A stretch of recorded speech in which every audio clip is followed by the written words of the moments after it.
Assalamualaikum warahmatullahi wabarakatuh. We are from Group 1. We are explaining about introduction to plant anatomy with supervisor. There are MS and Rahmadani Fitria SPD MPD.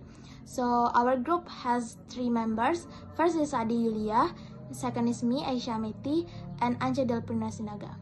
First material will explained by Ance Delprina Sinaga. For Ance Delprina Sinaga, time is yours. Alright, the first material is the scope of plant anatomy. Plant anatomy or phototomy is the most basic science in botany. It's an analogy of human and animal anatomy. Although the principle of the study is to see the physical whole as functionally different parts, this plant anatomy uses a different method approach from animal anatomy. The scope of plant anatomy includes cell, tissues, and organs. Definition of plant cell. A plant cell is a small unit having a thin membrane in which a colloidal solution of chemical compounds. The next part of plant cells and their function. The first is cell membrane. Cell membrane composed of layers of lipoproteins, combined fat and protein ratio 50-50. The lipids that make up the membrane are hydrophilic phospholipid and hydrophobic sterol. Proteins found on the outer and inner surface of cell membranes are called extrinsic protein, which are hydrophobic, while proteins that exist penetrate the lipid layer are called intrinsic protein, which are hydrophobic. The cell membrane is semi-permeable. The second is cell walls. The cell wall is only found in plant cell. The cell wall is composed of cellulose when the cell is young. Cytoplasm is the part of the cell that is enclosed by the plasma membrane. Cytoplasma consists of water, protein, carbohydrate, fats, mineral, and vitamins. The cytoplasma functions as a storage place for cell chemicals that are important for cell metabolism, such as enzymes, ions, sugar, fats, and proteins. The next is nucleus.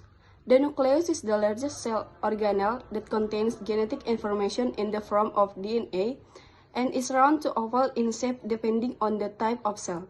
The nucleus is usually located in the center of the cell. The nucleus is an organelle that is vital for life, controlling all cell activities. The next is endoplasmic reticulum or AR. Reticulum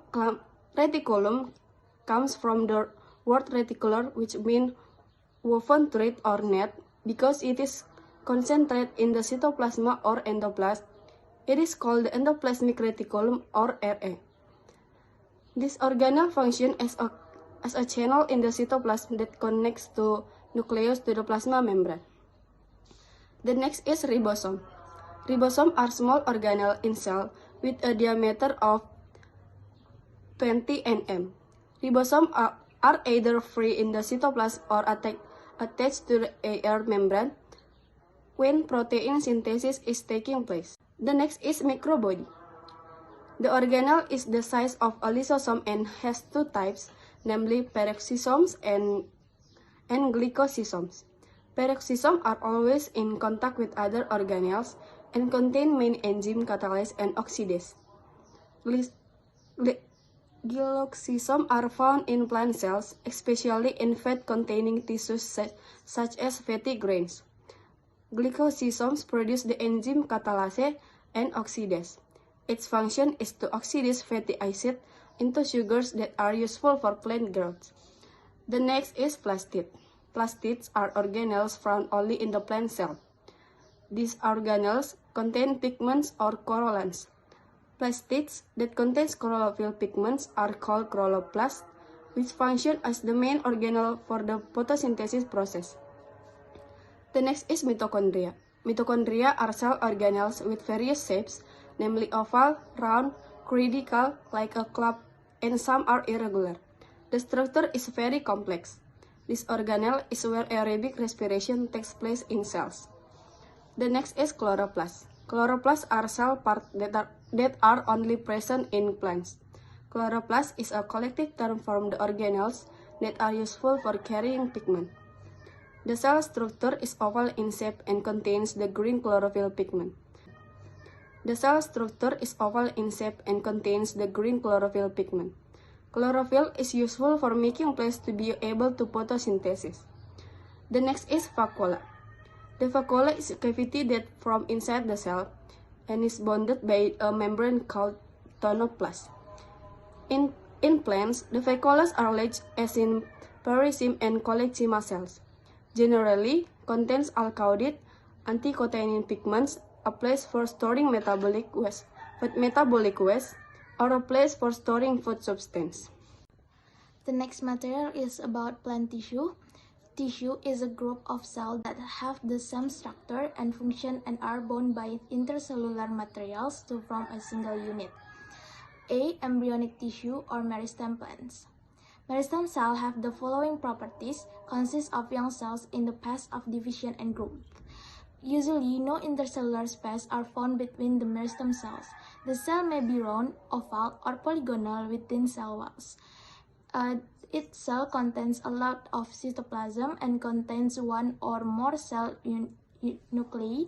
The cell vacuole is very small or may be absent. The next is adult tissue in plants.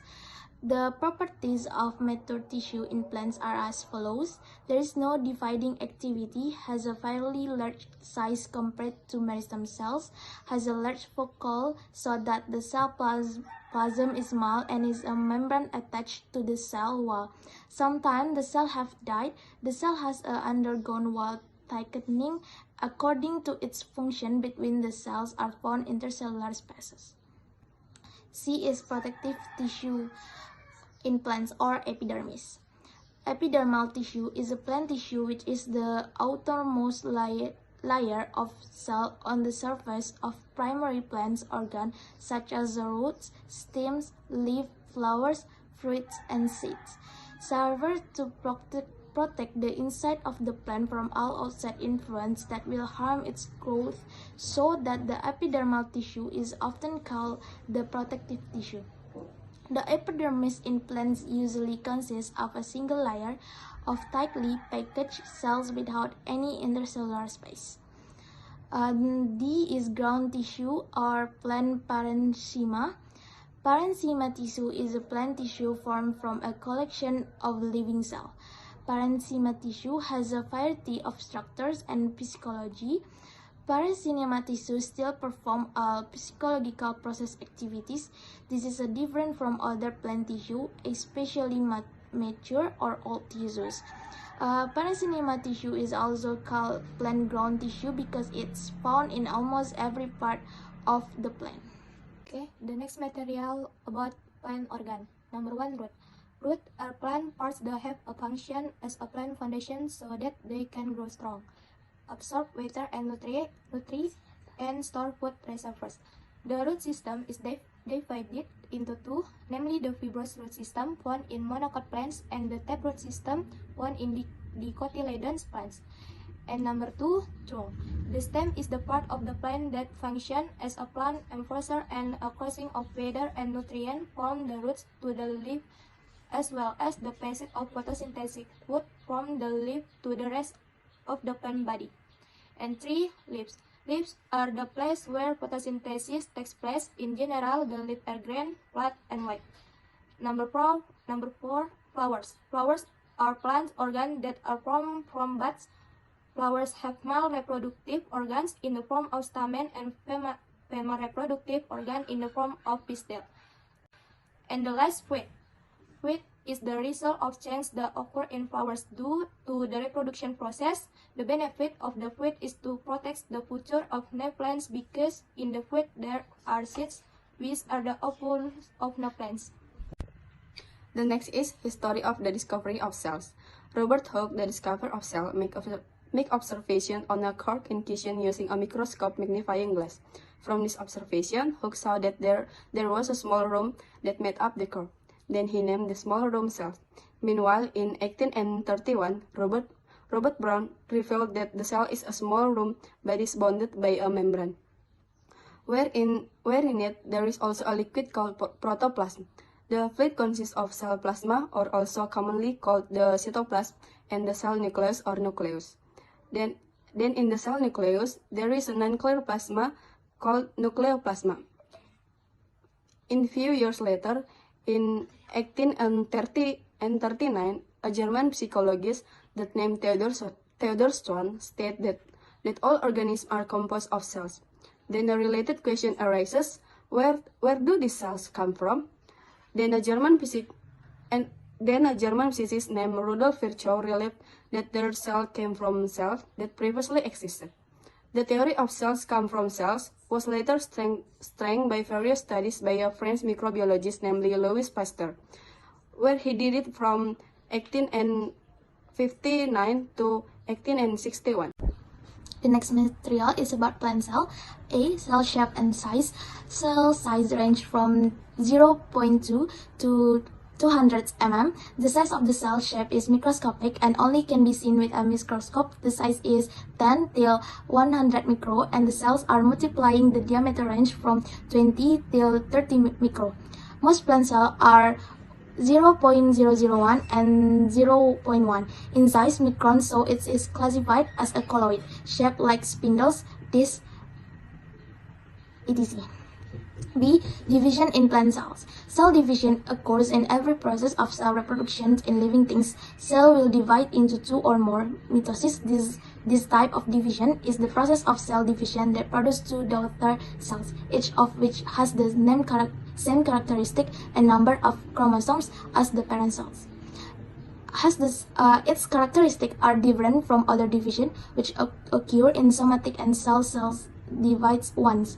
Between cell division with each other undergoes interphase or resting phase does not divide. The main purpose of this phase is to form sex cells and multiply cells in the plant. And the last material about plant anatomy relationship with other botanical science. Plant physiology. The shape and structure of organ are related to their function. And to pathology, branch of science that studies plant disease. Horticulture, about pruning, attachment, vegetative propagation, accompanying events as callus formation, wound healing, regeneration, development of new roots and shoots. Okay, that's all of our presentation. Thank you for your attention, and I'm sorry if you make mistake. Assalamualaikum warahmatullahi wabarakatuh.